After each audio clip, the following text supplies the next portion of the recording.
10 টাকা নেই ভাইয়া, আমার কাছে টাকা নাই। আচ্ছা টাকা নাই তো ভাইয়া, তোমার কি বেলুন লাগবে? হ্যাঁ লাগবে। ঠিক আছে, আমার পক্ষ থেকে নাও।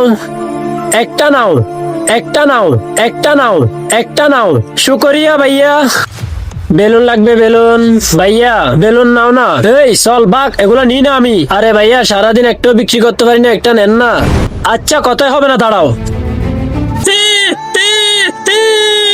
নিচে থাকা এই সাধারণ সাবস্ক্রাইব বাটনটা ক্লিক করে যারা যারা সাবস্ক্রাইব করবে তাদের বাবা মা যেন অনেকদিন বেঁচে থাকে, আর এই ভিডিওতে যারা লাইক কমেন্ট করবে তাদের মনের আশা যেন পূরণ হয়, আর আমি দোয়া করে দিলাম। এবার চলে যা, সব শেষ করে দিছি। আরে ভাই তোর এখানে পাংচার হতে হয়, তাড়াতাড়ি করেনি। আরে ওর মনে হয় পাংচার হয়েছে, দেখি তো গিয়া। ওমা বেচারা বিপদে পড়ছে, আমি একটু ফার্ম দিয়ে দিই। এই তো, হ্যাঁ হয়ে গেছে। এই নাও বেটা টাকা। টাকা নি না, কারো উপকার করলে টাকা নিতে হয় না ভাইয়া। যেসব গরিব মানুষ টাকার অভাবে সামাল কিনতে পারে না তাদেরকে দিও।